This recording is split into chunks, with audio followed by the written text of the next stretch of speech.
네, 일본이 모레입니다. 다음 달 2일 8월 2일에 수출 우대국인 100세 국가에서 우리나라를 제외할 것으로 알려지면서 정부와 국회가 외교전의 총력을 펼치고 있습니다. 네, 이런 가운데 북한이 엿새 만에 또다시 단거리 탄도미사일을 발사했습니다. 청와대도 NSC 긴급 상임위원회를 소집하고 대응에 나섰는데요. 두 분과 함께 관련 이야기 나눠보겠습니다. 배재정 전 더불어민주당 의원, 이경수 전 새누리당 부대변인 나오셨습니다. 어서 오십시오. 안녕하십니까. 조금 전에 저희가 그 기자 리포터를 보신 것처럼 엿새 만에 또다시 탄도미사일을 북한이 발사를 오늘 새벽에 했습니다. 그러니까 남북미가 이제 판문점에서 정말 역사적인 회동을 한 이후에 우리가 뭐 쌀을 주겠다, 안 받겠다 이렇게 했고요. 또다시 미사일을 발사했어요. 어떻게 북한의 의도를 파악하시는지 두 분의 말씀 먼저 듣고 시작하겠습니다.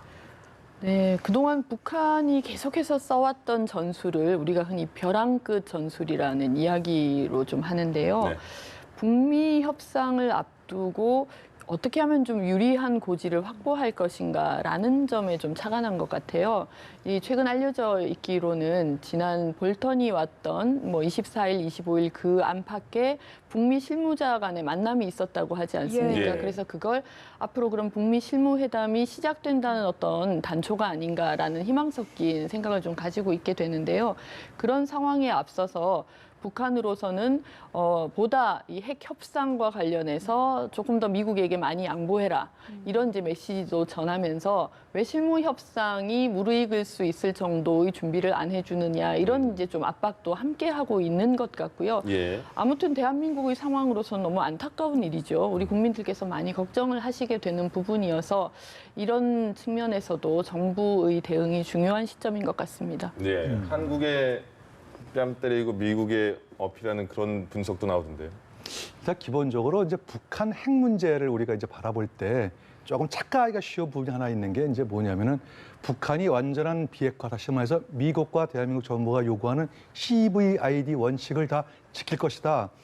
이렇게 생각하는 것 자체가 아마 조금 저희가 좀 잘못 알고 있는 건 아닌가 하는 그런 생각을 한번 필요가 있어요. 네. 김정은 좀 정부의 가장 큰 북한 정부 생각은 핵을 보유한 상태에서 어떤 개혁 개방 그다음에 그리고 교통, 소통 이거를 원하는 것이 진짜 속내인데 예. 자꾸 서방이나 또 우리 같은 경우가 CVID를 전제로 놓고 하다 보니까 아마 협상 자체가 처음서부터 안 맞는 협상을 하고 있는 게 아닌가라는 생각을 한번 해볼 필요가 있지 않나 싶습니다. 그렇기 때문에 김정은 위원장은 기본적으로 무슨 생각을 했냐면은 통미봉남이라고는 전통적인 대남 정책 예. 여기서 한 발자국도 벗어나지는 않고 있는 상황이죠. 그걸 유지하고 그렇죠. 있다고 보시는 거예요? 그래서 핵 보유국을 인정하고 안 인정하고는 그건 대한민국 정부는 상관이 없는 거고 그건 미국이 전 세계의 핵 전략을 어떻게 가져가느냐의 문제에서 북한을 예를 들어가지고 파키스탄이나 이스라엘 이와 같이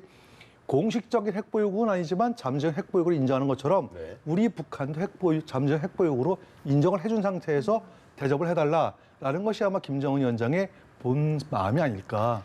저는 그래서 그렇게 여기에서 조금 네. 자꾸 이제 핀트가 어긋나다 보면은 네. 예를 들어 핵 협상이 자꾸 어긋나게 되는 게 아닌가 이런 생각을 해봅니다. 예. 저는 그렇게 생각하시는 분들도 계시다는 걸 알고 있습니다만 네. 전 단정할 수는 없는 일이 아닌가라고 생각합니다. 우리 국민의 입장에서 보면요. 그렇게 북한을 핵 보유국으로 인정하고 적정한 수준의 감축 내지는 북미 간의 그런 이 교류 이렇게 된다면 그것을 수용할 수 없는 것이고요. 애초부터 문재인 정부는 북한의 비핵화를 목표로 가지고 가고 있습니다. 저는 그런 측면에서 남북미가 북한 김정은 위원장의 속내가 어떤 것까지 우리가 100% 알기는 어렵겠습니다만 이제까지 계속해서 이야기해왔던 것을 보면 그런 우려가 없다고는 할 수 없겠습니다만 분명히 문재인 정부의 목표는 한반도의 비핵화에 있습니다. 그렇게 해야 우리 국민들께서 또 안심하실 수 있는 것이고요. 네. 지난한 일이겠죠. 갈 길이 너무 멀고 힘들어서 그 과정에서 이런 여러 가지 일들이 생기는데 좀 단축됐으면 좋겠다는 그런 정부의 바람을 가지고 있습니다. 대한민국 정부의 목표는 역대 정부 모두 다 비핵화 맞습니다. 완전한 비핵화 맞죠. 그런데 상대방이 그걸 생각을 안 하는데 우리의 목표만 그렇다고 하다 보면은 협상 자체가 안 된다는 얘기죠. 그래서 지금 이번에 그 불과 이제 25일 날 또 두 발의 미사일을 엿새 쐈고 전에, 예. 그 다음에 6일 만에 오늘 또 두 발의 미사일 쐈지 않습니까? 이렇게 미사일 쏘는 이유가 도대체 뭐냐? 협상 안 할 거냐? 예. 근데 협상을 안 할 거냐가 아니라 협상 자체가 핀트가 안 맞는 협상을 자꾸 하자 그러니까 우리로서는 이 방법밖에 없지 않느냐라는 그런 속내가 있는 게 아닐까라는 네. 차원에서 말씀드린 겁니다. 그러니까 네. 모르니까 뭐 그 의도는 그냥 추측하기 나름이니까요. 다를 수도 있는 거죠. 저는 예. 단정해서도 네. 안 된다고 그런 그럴 말씀은 수도 좀 드리고 있다? 이 싶습니다. 정도? 예. 예. 어쨌든 예. 의도는 좀 생각이 알겠습니다. 다르신데 우리 정부의 대응에 대해서는 어떻게 평가하시는지 궁금합니다. 지금 한국당에서는 9.19 남북 군사합의 파기해야 한다고 주장하거든요. 역시 비슷한 생각이신가요? 근데 이제 이런 게 있어요.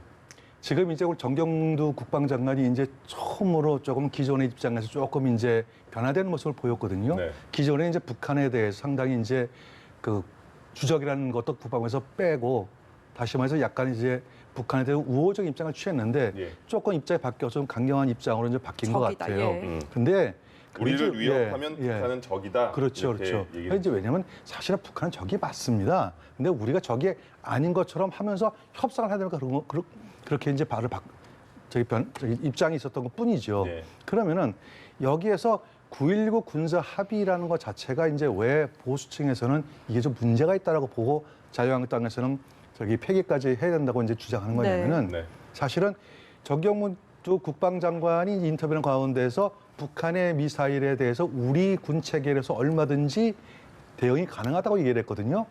사실상 전 세계 어떤 안보 전문가도 미사일을 대항하는 수단이 있다는 거 하면 바보 취급받습니다. 사실은 수단이 없는 거예요. 그리고 가장 강력한 수단은 뭐냐면은 사전에 탐지할 수 있고 해서 억제력을 키우는 것이 방지하는 것이지 네. 미사일성 우리가 미사일 뭐 맞춘다 이거는 어불성설이다. 그런 차원에서 볼 때는 9.19 군사 합의에 약간 문제가 하나 있는 게 그 후방 10km에서 20km까지 뒤로 한계선을 갖다가 밑으로 내렸거든요. 네. 이게 굉장히 문제가 되는 게 사실상 한국산 킬체인이라고 해가지고 북한의 어떤 미사일 도발을 사전에 공격할 수 있는 그런 시스템이 있는데 이 킬체인이 운영되기 위해서 가장 중요한 게 먼저 정보를 수집해야 되거든요. 예. 근데 정보를 수집할 수 있는 한국군의 정보 수집 체계가 그 체계 자체가 사실은 이만큼 10km 내려오는 바람에 북쪽으로 올라갈 수 있는 거리가 최대 10km에서 최소는 5km까지밖에는 사정거리가 없어요. 그나마 그 위로 올라가 있을 때 더 넓어지는 건데, 그러니까 이걸 9.19 군사합의 때문에 사실 주한미군은 이걸 굉장히 걱정 안 했는데 9.19 군사합의 자체가 우리의 눈을 가리는 조치가 됐으니 네. 이 조치만큼은 우리가 피할 필요가 있다라는 차원에서 한국당이나 안보 전문가들이 그 얘기를 하는 회개해야 겁니다. 한다. 네. 나경원 대표가 이런 말까지 플러스로 했습니다. 9.19 군사합의 폐기하자, 유엔 안보리 결의 위반이다. 그리고 5월달에 또 미사일 도발, 이번에 2번 삼진 아웃이다. 외교 라인도 교체하자. 네, 우리 이경수 전 부대변인께서 네. 아주 잘 말씀하셨는데요. 억제하는 것이 중요합니다. 그럼 억제 어떻게 하는 것이 가장 우리에게 안전한 길입니까?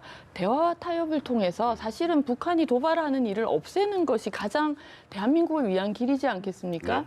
저는 만약에 9.19 군사 합의에서 일부 문제가 드러난다면 그런 부분들에 대해서는 우려를 얘기하실 수도 있고 더 상세하게 조금 변경하자라는 얘기를 할 수 있겠죠. 그런데 질문을 하고 싶어요. 9.19 군사 합의를 파기하자? 그럼 그다음에 우리에게는 어떤 대안이 있는 것입니까? 군사 합의에서 정말 광범위한 것들을 합의했습니다. 서로 도발하지 말자고 했고요. 네. 어떻게 하면 교류할 수 있을까에 대한 의견들도 넣은 거 아니겠습니까? 지금 미사일 발사라는 일이 없었으면 정말 좋았겠습니다만 막상 이런 일이 생기다 보니까 그럼 원인이 뭐냐, 이유는 뭐냐, 앞으로 어떻게 할 것이냐 이런 논의들이 있을 수밖에 없는 것이고요. 그거는 당연히 정부도 그렇고 정치권에서도 고민하고 해야 되는 문제이겠습니다만 예. 합의 파기하자라고 질러놓고 그다음에 대해서 아무런 대안을 제시하지 못할 때는 국민들의 입장에서는 더 불안해지시는 거거든요. 알겠습니다. 그런 부분들은 저는 정치권에서 좀 조심스럽게 접근할 필요가 역시 있다고 생각합니다. 네. 네, 이슈를 좀 넘겨보겠습니다. 예. 이번 주가 한일 관계가 정말 중요한 한 주입니다. 이제 이틀 뒤에 일본이 우리를 백색 국가에서 제외할지 말지를 결정을 하는데 국회 방일단이 오늘 일본으로 떠났거든요. 저희 이야기를 들어보니까 자민당의 니카이 간사장과 만날지 여부가 중요하다고 하더라고요. 왜 그런 건지 좀 설명을 해주시죠. 예. 그러니까 이제 대한민국의 정당 체계하고 일본 정당 체계 좀 다르거든요. 일본 정당 체계는 이제 예를 들어 가지고 그 내각제를 유지하고 있기 때문에 대한민국처럼 이제 총재라든지 당 대표 체제가 아니고 어느 정당의 당 대표가 예를 들어 여당 같으면 자민당이죠. 대표가 이제 수상이 되는 거거든요. 예. 그러면 이제 수상이 됐기 때문에 정부 일을 하니까 그럼 당의 일은 누가 맡아서 하느냐? 그래서 요거를 간사장이 이제 맡아서 합니다. 그 원내대표 느낌이 그렇죠. 있는 거죠? 그러니까 우리말로 하면은 대표 권한대행 또는 사무총장 네. 요걸 이제 섞어서 이렇게 가는 직책이라고 이렇게 보시면은 아마 이해하기 쉬울 것 같고요. 네. 그래서 이제 나카이 도시히로 자민당 간사장이 사실은 자민당의 이제 서열상으로는 2위입니다. 네. 2위이고 그다음에 상당히 제가 알기에는 보수 중에서 약간 극우에 가까운 보수로 알고 있어요. 그래서 네. 대한민국에 대해서 상당히 좀 안 좋은 그런 발언도 가끔 예, 섞어서 맞습니다. 내고 예. 그렇기 때문에 어떻게 보면은 아베를 설득하려면 먼저 이 나카이를 먼저 설득을 하면은 아베까지 설득할 수 있다라는 이제 이게 등식화될 수 있기 때문에 그래서 방일단이 나카이 그 간사장을 만나서 예. 설득하는 게 가장 중요하다. 아마 그런 차원에서 아마 방일단은 이번에 나카이 간사장을 만나기로 했는데 예. 마침 또 나카이 간사장이 흔쾌하게 만나주겠다 얘기를 했어요. 그러니까요. 안 만날 때 예. 저번에 지난번에도 안 만난다 그랬거든요. 그렇습니다. 그런데 이번에 만난다고 하는 거 보니까 아마 우리 정부의 노력이 이제 어느 정도 이렇게 좀 효과가 있는 게 아니냐. 그래서 조심스럽게 예. 좀 희망을 좀 찾아볼 수 있겠습니다. 그리고 이거 조금 전에 저희가 속보로 내드린 자막을 보니까요. 그 강경화 외교 장관이 아세안 지역 안보 포럼 때문에 방콕으로 떠났잖아요. 네. 거기서 내일 한일 네네. 장관 회담을 한다고 하네요. 네, 예. 뭐 그 백색 리스트에서 일본이 한국을 제외할 경우에는 사실은 한일 간 관계가 돌이킬 수 없을 정도로 좀 악화되는 것 아니냐 이런 걱정들을 많이 하고 계신데요. 네. 남아있는 시간이 별로 없는 것 같습니다. 만약에 예정된 대로 2일 날 재회를 하게 되면 그 이후에 그렇지 않아도 지소미아 폐기 이야기가 지금 나오고 있는 상황에서 예. 계속해서 서로 강수만 두게 되는 그런 부분들이 있을 것 같은데 이제 우리 의원들이 일본을 방문한 것도 그 전에 좀 어떻게 막아보자라는 뜻인 것 같고요. 네. 또 네. 다행히 태국에서 ARF가 열리다 보니까 한미일 외교장관 회담 혹은 한일 그 외교장관 회담을 통해서 좀 물꼬를 바꿀 수 있지 않을까라는 이제 기대를 하게 되는 건데요. 네. 내일의 만남이 중요할 것 같습니다. 그동안 대한민국 정부가 대화를 하자고 해도 일본이 또 거절을 해온 네. 상태였고 또 어처구니 없이 실무회담에서는 좀 창고 같은 곳에서 만나는 예. 장면이 아, 연출되면서 좀 감정적으로 정말 불쾌함을 그렇게 불러일으켰는데요. 내일이라도 제대로 된 만남과 대화를 통해서 우선 2일 화이트리스트에서 제외하는 그런 각의 결정은 뭐 미루거나 네. 혹은 또 취소하거나 하는 그런 일이 좀 생겨야 좀 예. 숨구멍이 열리지 않을까. 그렇게 해야 우리 국민들의 또 걱정도 좀 덜어드릴 것 같고요. 기업들도 좀 희망을 가질 것 같습니다. 네, 일단은 대화가 좀 잘 되길 기원을 해야겠고요. 조금 예. 전에 지소미아 얘기하셨습니다. 음. 이 한일 군사정보 보호협정을 두고 정치권에 좀 다양한 목소리가 나오고 있거든요. 저희가 그 내용 듣고 이야기 나누겠습니다. 특히 화이트 국가에서 배제하면 지소미아 문제는 연장에 동의할 수 없음을 분명히 해야 된다고 봅니다. 경제 교류도 제대로 안 하면서 군사정보 교류를 한다는 게 말이 되느냐 이런 또 주장도 있습니다. 그런 점들을 종합적으로 감안할 적에 좀 더 좀 신중하게 판단해야 될 문제라고 생각을 하고 있습니다. 지소미아를 폐기하면은 결국 우리가 외교적으로 고립될 수 있는 게 아니야. 오히려 우리가 외교적으로 역치기를 당할 수 있다. 네, 지소미아, 그러니까 지소미아라는 단어를 이번에 처음 들은 분들도 굉장히 많으실 것 같아요. 군사정보보호협정, 앞에 한일 간의 군사정보보호협정인데 이렇게 여야의 의견이 다르고요. 한국당 같은 경우에는 폐기는 안 된다 이런 말을 하잖아요. 근데 여당 내에서도 최재성 의원은 폐기로 어느 정도 대응을 해야 된다. 근데 이해찬 대표는 신중해야 한다. 신중한 느낌이죠. 네네. 어떻게 파악을 해야 될까요? 득실이 있다면요? 득실을 폐기에 대해서, 따지면은 예. 득실을 따지면 만약에 폐기하면 대한민국 손해를 많이 볼 겁니다. 네. 이제 그 이유는 이제 한 가지 말씀을 드릴게요. 2016년 1월 달에선 제4차 북한의 핵실험이 있었거든요. 네. 일본이 우리나라보다 4분 먼저 감지를 해서 통보가 왔습니다, 우리한테. 네. 그러면 4분 시간 얼마 안 걸린 것 같지만 4분이면은 북한 전역 어디에서 엄청난 미사일이 시간이죠. 와도 대한민국 수도 서울 다 떨어지는 그 예. 시간이죠. 그러니까 굉장히 일본이 우리보다 특히 북한의 핵과 미사일에 관련 정보 수집 능력은 대한민국 훨씬 뛰어나기 때문에 네. 빠르기 때문에 저희가 많이 도움을 받을 수 있어요. 한국은 그에 반면에서 아직 북한의 깊숙한 정보들, 다시 말해서 탈북자라든지 아니면 휴민트를 이용해가지고 얻는 정보들은 일본에 제공할 수가 있는 거죠. 네. 이 두 가지 정보가 윈윈인데 여기에 누가 끼어 있냐면 사실은 미국이 끼어 있어요. 이명박 정부 때 이 협정 추진하려다가 결국은 실패했지 않습니까? 반대가 심했어요. 그런데 그때도 미국 정부가 계속 한일 간의 이 지소미아를 협정을 체결할 것을 좀 요구를 했습니다. 예. 그래서 이제 박근혜 정부 때 이제 비로소 체결됐죠. 그래서 지소미아 이 부분은 한일 간의 문제가 있지만 사실 중요한 거는 미국의 관계에 문제 있기 때문에 함부로 우리 정치권에서 뭐 폐기하자 말자 하는 것 자체다 한미 동맹을 어떻게 보느냐는 문제하고도 연결되기 때문에 제가 볼 때 바람직하지가 않고요. 예. 그다음에 단지 이런 건 있어요. 다행히 우리 정치권 내에서 최악의 경우에는 지소미아 우리가 파기할 수도 있다라는 이런 것들을 카드를 꺼내물어 해가지고 폼페이오 장관이 좀 움직이는 일본의 것 같죠. 아소 장관을 좀 설득할 수 있는 뭐 빌미라든가 예, 기회 예. 준 건 사실일 겁니다. 일본도 약간 당황하고 있는 듯한 느낌이 있잖아요. 그러니까 지렛대로 활용하는 것이라고 보시면 맞을 것 같습니다.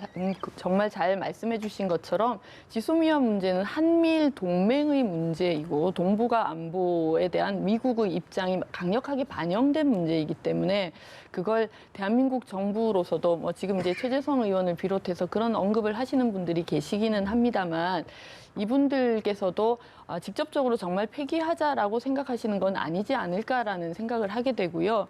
이런 부분들까지 사실 악화될 수가 있으니 미국 정부에서도 이 문제를 가볍게 보지 말라라는 그런 이야기를 이 지소미아 문제를 제기함으로써 하고 있는 것 같고요. 예. 이 궁극적으로 이해찬 대표께서 말씀하신 것처럼 신중하게 접근하겠다는 게 정부의 생각인 것 같고 그렇게 될 것으로 생각합니다. 네. 네. 저는 좀 궁금한 게 일본은 지금 지소미아를 유지하고 싶다는 쪽으로 입장을 밝혔는데 아까 미국이 중요하다고 하지 않으셨습니까? 네. 이게 만약에 나중에라도 폐기가 되면은 좀 우리 쪽으로 책임을 떠넘기려는 게 아닌가 하는 생각도 들거든요. 분명히 그 점이 있죠. 왜냐하면 폐기 문제는 우리가 꺼냈기 때문에 네.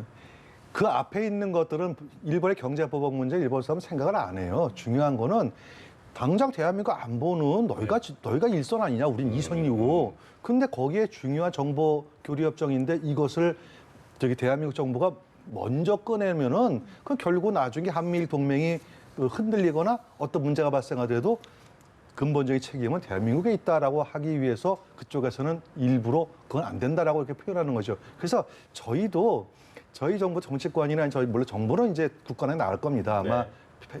폐기협정 폐기 안 할 것 같고 다만 정치권에서 지나치게 너무 나가다 보면은 혹시 이 문제가 나중에도 빌미가 될까봐 그 점은 저희가 조금 속도 조절할 필요는 있다고 보여집니다. 근데 일본의 그 상황이 일본의 그런 게 좀 모순이 있는 것 같은 게 수출 규제에 대해서 너네한테 수출하는 게 전략 물자로 그렇죠. 사용되니까 안보에 문제가 있다. 근데 군사정보 보호 협정은 안보에 신뢰가 있어야 되는데 그렇죠. 지금 신뢰가 없다고 말하면서 군사정보 보호 협정을 그래서 유지하자. 지금 일본의 이런 수출 제재와 관련된 것들엔 수많은 모순이 있습니다. 네. 애초에는 안보를 얘기했다가 또 그다음에는 또 말을 바꾸고 또 그다음에 또 말을 바꾸고 그러니까 우리나라가 또 적극적으로 반박을 하면 궁색해지니까 거기에 대해서 이유를 제대로 대지 못하고 예. 이런 상황에서 계속 하고 있는 거거든요. 그래서 지금 국제적인 여론전도 정말 중요하고요. 네. 대한민국 국민들께서 이번 일을 계기로 정말 일본에 대해서도 많이 공부를 하시는 것 같아요. 조금 예. 전에 니카이 간사장 얘기도 했습니다만 자민당이 어떤 체제로 돌아가는지에 대해서도 그렇습니다. 지금 알게 되는 것 같고 예. 아무튼 이런 이제 위기 상황이 계속되는 것은 뭐 한일 양국 관계에도 물론 좋지 않고요. 네. 우리 국민들께서도 얼마나 많은 에너지를 또 소모하고 계십니까? 그래서 빨리 해결이 되었으면 좋겠는데 네. 그 첫 번째 이 단추가 과연 이일의 백색 리스트 제외 여부가 어떻게 되는지에서부터 좀 찾아질 수 있을 것 뭐 안보 같습니다. 포럼하고 같이 날짜가 비슷하니까요. 그렇죠. 기대를 해봐야겠습니다. 알겠습니다. 네, 마지막으로 한국당 이야기 살짝 짚어보겠습니다. 황교안 대표가 좀 많이 답답했던 것 같습니다. 친박에 빚진 거 없다. 도로 친박당은 언론이 만든 거다. 어떻게 들으셨습니까? 지금 황교안 대표가 이제 고민이 사실은 이제 제가 늘 시간 말씀드리지만 여당은 당대표가 됐든 간에 소속 국회의원들을 통제할 수 있는 수단이 굉장히 많아요. 네. 야당은 없어요. 그러다 보니까 박순자 의원 튀지요, 김재원 의원 뭐 예결원장 가지고 튀지요. 통제할 방법이 없거든요. 그렇다고 해서 공천 가지고 너희 그런 식으로 하면 공천 안 준다고 협박할 수도 없는 부분이고 네. 이제 그런 차원에서 이제 자꾸 한국당이 국민들에게 신뢰를 잃는 몇 가지 사건이 터지니까 예. 당 지지율이 정체가 되고 또 황교안 대표의 개인적 지지율까지도 조금 하락세 추세가 이제 보이기도 하니까 답답하겠죠. 예. 그런 차원에서 이제 몇몇 그 당의 주요 인사를 과거 이제 구친박계 의원들이 중용이 된 건 사실인데 예.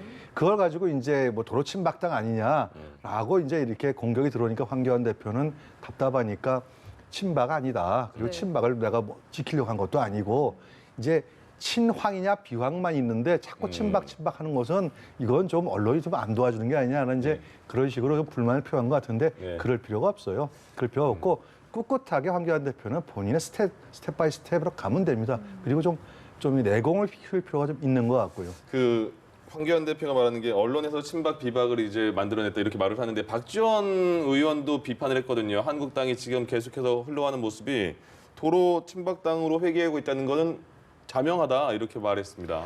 저는 황교안 대표가 수단이 없어서 리더십을 확립하기 어렵다는 말씀에는 조금 동의하기가 힘들 것 같아요. 사실 황교안 대표가 뭐 50%가 넘는 지지율로 당대표가 된 이후에 상당한 인기를 누렸지 않습니까? 네. 그리고 한국당 지지율도 올라갔고요. 장외투쟁을 통해서 어떤 힘을 좀 보여주는 상황이었는데 그때의 그 힘을 당내 리더십으로 사실 충분히 환원해서 쓸 수 있는 상황이었거든요.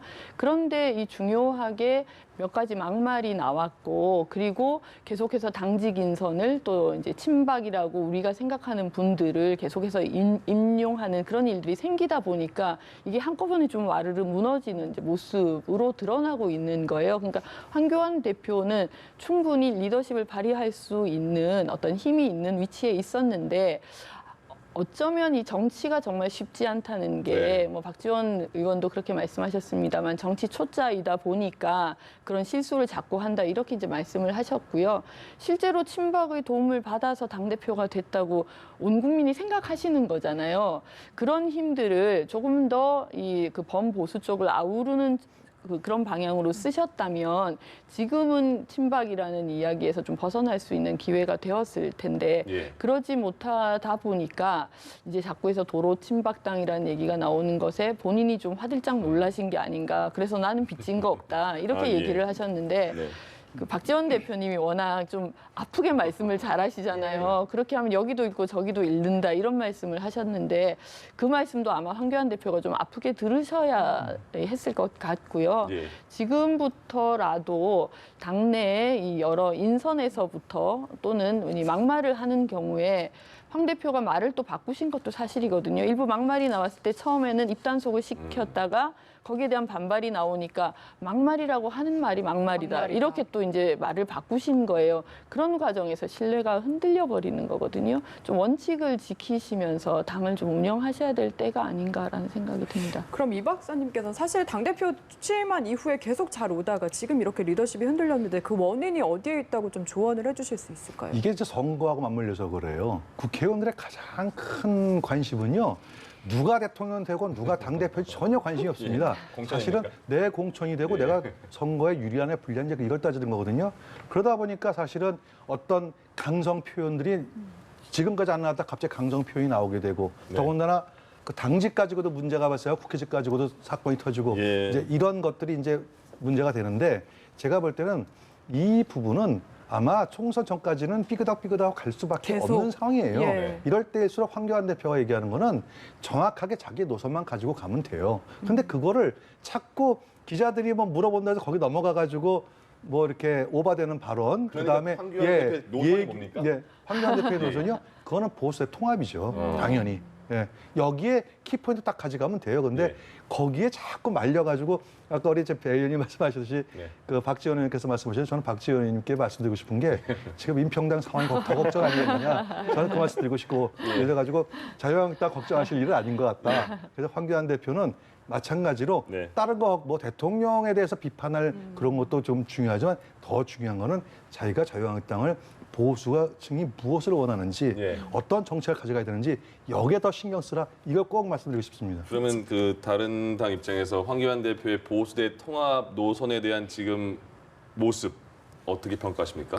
그러니까 애초에 친박의 힘을 입어서 당대표가 되셨더라도 처음부터 그런 외연을 확장하시는 정책으로 나가셨어야 하거든요. 네. 그런데 이제까지 보면 아마도 그런 것 같아요. 문재인 정권을 공격해야 야당에게 길이 있다라고 판단을 하시다 보니까 모든 것을 문재인 대통령을 공격하고 정부 정책을 공격하는 쪽으로만 힘을 쏟으시고 그러면서 중도 개혁 보수라고 하는 분들의 어떤 입지를 함께 손을 잡을 수 있는 영역들을 외면해 오신 것 같아요. 예. 특히 최근에 박맹우 사무총장이 우리 공화당의 의원들을 만나서 뭐 네. 공천을 논의했다라는 얘기가 나오면서 물론 본인은 부인을 하셨습니다만 그런 얘기가 나오면 당연히 당내에서는 불안해질 수밖에 없는 네. 거거든요. 그럼 우리 공화당하고 공천 나눠먹기 하면 그러면은 비친박인 사람들은 어떻게 해야 되는 거야? 이런 이제 걱정을 낳는 일이 사무총장이면은 사실 대표의 핵심 인사지 않습니까?